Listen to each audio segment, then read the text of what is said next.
Connaissez-vous Peter Drucker? C'est l'un des plus grands penseurs du management mondial. Et il a dit une phrase qui m'a vraiment beaucoup interpellée. Il a dit: ce qui ne se mesure pas ne se gère pas.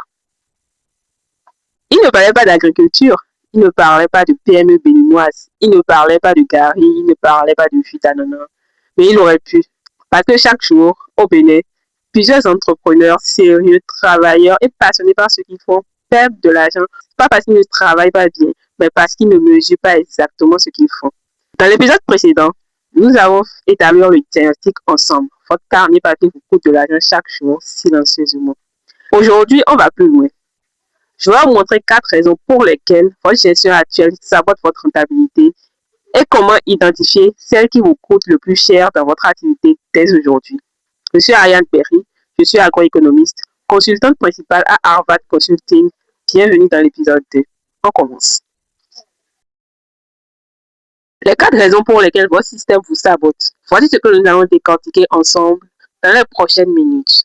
Raison numéro 1, l'invisibilité des coûts.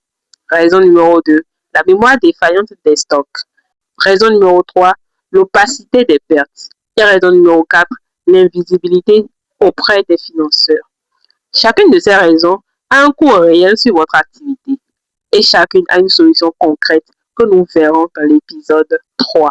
Avant de chercher de nouveaux clients, réparez ce qui fuit déjà. La plupart des entrepreneurs agroalimentaires que je rencontre cherchent comment vendre plus, comment trouver de nouveaux marchés, comment agrandir leur unité de production. Les personnes ne leur disent que le vrai problème, c'est ce qu'ils perdent déjà à chaque lot produit, à chaque livraison, à chaque mois de gestion approximative. La croissance commence par l'élimination de ces fuites, pas par l'acquisition de nouveaux marchés. Alors voyons ces fuites ensemble. La première raison, c'est l'invisibilité des coûts.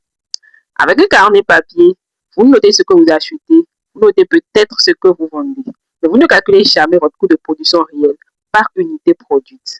Résultat, vous pouvez vendre à perte pendant des mois sans jamais vous en rendre compte, jusqu'au jour où le compte est vide et là vous vous demandez où est passé l'argent. Voici ce que le carnet papier ne calcule jamais. Le coût réel de la matière première par kilo transformé, le combustible ou l'électricité consommée par l'eau, la main-d'œuvre, même informelle, votre temps a une certaine valeur. L'emballage par unité produite, le transport ramené au produit fini. Sans ces 5 éléments, votre prix de vente n'est pas un calcul, c'est une intuition. Et les intuitions coûtent cher en business.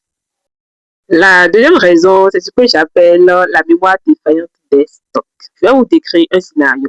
Vous allez probablement vous reconnaître. Un client passe une commande importante. Vous allez vérifier vos stocks et là, il ne reste presque plus rien. Vous devez refuser la commande ou livrer en retard. Le client ne revient pas. Ce scénario a 3 conséquences directes. Première conséquence, vous perdez la commande. Le client fâche votre concurrent et il n'essaie pas de revenir. Deuxième conséquence, vous perdez votre réputation. Un client mal servi en parle à 5 autres. La fiabilité est votre actif le plus précieux. Le carnet papier ne la protège pas. Troisième conséquence, si vous essayez de rattraper en achetant en urgence, vous payez plus cher et votre marge s'effondre sur cette commande. La solution numérique est simple. Un tableau avec une alerte automatique quand votre stock descend sous le seuil que vous définissez vous-même. C'est gratuit, c'est immédiat et je vous montre comment faire dans l'épisode 3. La troisième raison, c'est l'opacité des pertes. Je vais vous poser 2 questions simples. Combien de kilos avez-vous perdu ce mois-ci? Et à quel stade? À la réception, à la transformation ou au stockage? Si vous ne pouvez pas répondre précisément, c'est normal avec un carnet papier. Et c'est exactement le problème. Les pertes se produisent généralement à 3 stades différents. Tout d'abord, à la réception, au niveau de la matière première qui a abîmé pendant le transport, poids réel inférieur au poids facturé, sans peser à la réception, vous payez pour ce que vous n'avez même pas reçu. Ensuite, pendant la transformation, votre rendement réel est peut-être très différent de votre rendement théorique. Si vous perdez 20% des matières au séchage au lieu de 12%, vous ne le découvrez qu'avec un suivi précis. Et enfin, au niveau du stockage, vous avez des produits finis qui se dégradent, des moisissures non détectées à temps. Sans inventaire régulier, la perte est invisible. Je vais partager mon expérience personnelle avec vous. Avec l'année, je pensais que mes pertes principales venaient du transport. Quand j'ai commencé à tout mesurer, j'ai découvert que 18% de mes pertes se produisaient pendant le séchage, pas le transport. Le séchage. J'ai ajusté ma technique. En 3 semaines, les pertes sont tombées à 6%. Autrement dit, de 18%, c'est tombé à 6%. Voilà ce que la mesure peut faire pour vous.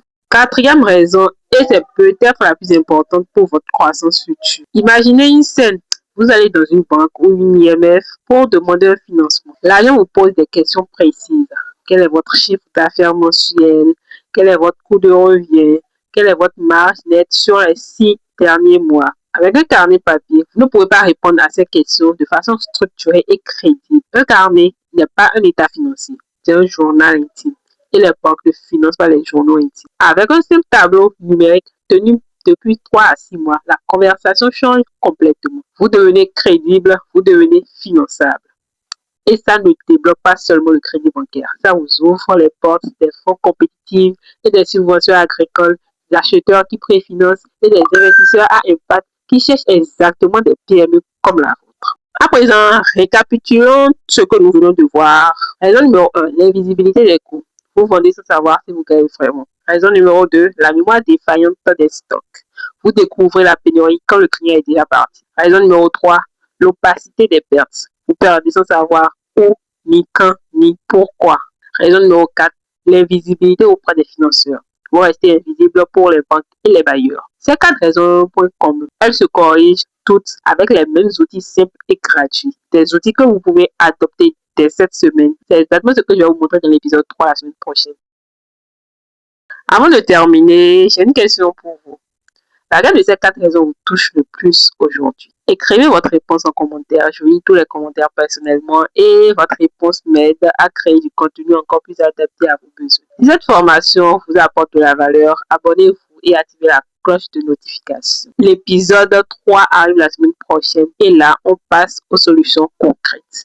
Et si vous souhaitez aller plus loin avec un accompagnement personnalisé pour votre PME, Ava Consulting est là pour vous. Le lien est en description. À très bientôt.